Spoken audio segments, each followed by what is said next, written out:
মই যদি ডেপুটেশ্যনত যাবলৈ পাওঁ মোৰ কাৰণে সেইটো গৌৰৱৰ বিষয় হ'ব, কাৰণ অসম কাডাৰৰ হৈ অসমত ইমান দিন চাকৰি কৰাৰ পিছত যদি মোক কোনোবা কেন্দ্ৰীয় সন্থাত নে কেন্দ্ৰীয় সংগঠনত যাবলৈ কেন্দ্ৰীয় গৃহ মন্ত্ৰালয়ে বিচাৰে আৰু মাননীয় মুখ্যমন্ত্ৰী মহোদয়ে যদি অনুমতি দিয়ে মোৰ কাৰণে সেইটো গৌৰৱৰ বিষয়। মই কিন্তু তেনেকুৱা কোনো আবেদন কৰা নাই। ময়ো আপোনালোকৰ পেপৰে পত্ৰে পঢ়িছোঁ। যদি কেন্দ্ৰীয় গৃহ মন্ত্ৰালয়ৰ পৰা ইয়াত গৃহ মন্ত্ৰালয়লৈ কিবা এটা আহিছে এই বিষয়ে মই জ্ঞাত নহওঁ।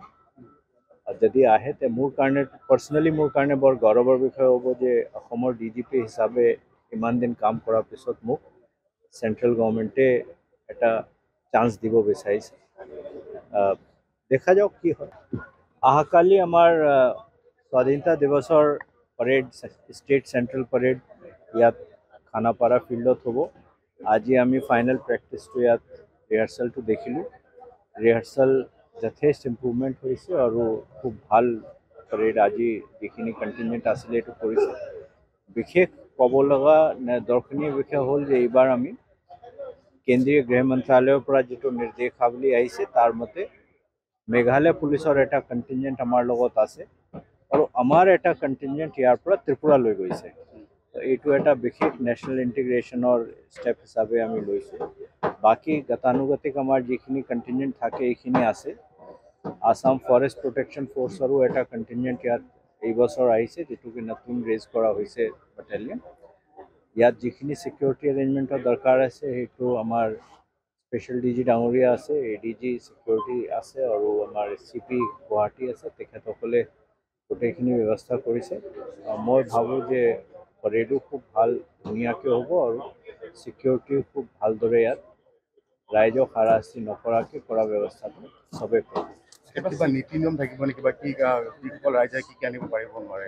নৰ্মেল যিটো সদায় গতানুগতিক বস্তু কোৱা হয়, আমি সদায় অলপ প্ৰ' পিপল মেজাৰ হিচাপেহে লৈছোঁ যে আৰ্মছ এইবোৰ আনিব নালাগে। বাকী ৰাইজে আহক, ইয়াত মোবাইল চবাইল চব এলাউ কৰা হৈছে, কোনো অসুবিধা নাই। এতিয়া শান্তিত চব চলি আছে। এতিয়া আমি ইমান বিশেষ কৰা নাই, কিন্তু চেকিংটো হ'বই। চেকিঙৰ মাজেদি ইয়াত আহিব লাগিব। YBY সম্পৰ্কে কি YBY ক্ষেত্ৰত আজি প্ৰায় 15 দিন আগতে প্ৰথমবাৰ আমাৰ তাত সেই খবৰটো আহিছিলে। এইটোৰ পিছত আমি এটা ইনকুৱাইৰি কৰিবলৈ CIDক দিছিলোঁ। CIDয়ে প্ৰিলিমিনাৰী ইনকুৱাইৰি কৰি যিটো দেখিছে যে এইটো যিখিনি মিনিষ্ট্ৰী অফ ফাইনেন্স আৰু ৰিজাৰ্ভ বেংকৰ গাইডলাইনছ আছে সেইখিনি কমপ্লিটলি ফ'ল' হোৱা নাই। সেইকাৰণে আমি CIDক এটা কেছ ৰেজিষ্টাৰ কৰিব দিছোঁ। ত' CIDয়ে আজি প্ৰায় 3 দিন 4 দিন আগতে এটা কেছ ৰেজিষ্টাৰ কৰিছে। কেছ ৰেজিষ্টাৰ কৰি তেওঁলোকে তদন্ত আৰম্ভ কৰিছে। তদন্তত যি যেনেকৈ ওলায় সেইমতে একশ্যনটো লোৱা হ'ব। কি ব্যৱস্থা থাকিব পিছৰ পৰ্যায়খিনি যিসকলে তদন্তত যি ওলাব, সেই আমিতো তদন্তৰ কথাহে ক'ব পাৰিম। এতিয়া তদন্তত যি ওলাব সেইটো তদন্ত কেইদিনমান হৈ লওক, তাৰপিছত গম পোৱা যাব কিমান মানুহৰ পৰা পইচা লৈছে, কি হৈছে ঘটনাটো, তাৰপিছত আমি ক'ব পাৰিম। কিমান নম্বৰ দিয়া হৈছে নেকি আৰক্ষীৰ ফালৰ পৰা? এইটো মই CIDক কৈ দিম। এতিয়া চাকে নম্বৰ দিয়া হোৱা নাই, আমি CIDক কৈ দিম। তেওঁলোকে এটা নম্বৰ দি দিব, য'ত যদি কোনোবা কাৰোবাৰ অসুবিধা হৈছে নে কাৰোবাৰ পইচা লৈছে আৰু ঘূৰাই দিয়া নাই, সেইটো তেওঁলোকে এটা নম্বৰ দিব। তদন্তৰ পিছত পইচা ঘূৰাই পাব বুলি তদন্ত হোৱাৰ পিছতহে ক'ব পৰা যাব যে কেনেকুৱা কি ওলাই তদন্ত। আজি এতিয়া মই আপোনাক কৈছোঁ 3-4 দিনহে হৈছে। 3-4 দিনৰ ভিতৰত তদন্তত গোটেইখিনি কমপ্লিট কৰিব পৰা নাযায়।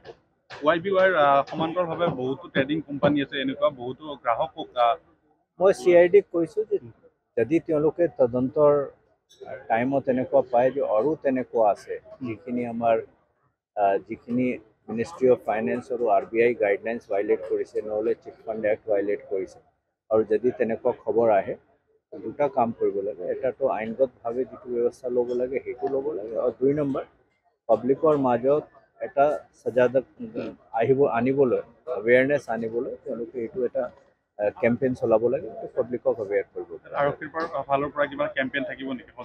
CID ইজ আৰক্ষী, CIDটো আৰক্ষীয়ে। CIDৰ কথা কিবা ক'ব বিচাৰিব নেকি মানে ইনভেষ্টিগেশ্যন প্ৰিলিমিনাৰী এটলিষ্ট নোহোৱালৈকে মই বিশেষ ক'ব নোৱাৰিম। ফাৰ্ষ্ট আমি এইটো চাই ল'ব লাগিব যে কি হৈছে, আপোনাৰ কেনেকৈ হৈছে, বেআইনীভাৱে কি কৰা হৈছে চাই লোৱা যায়।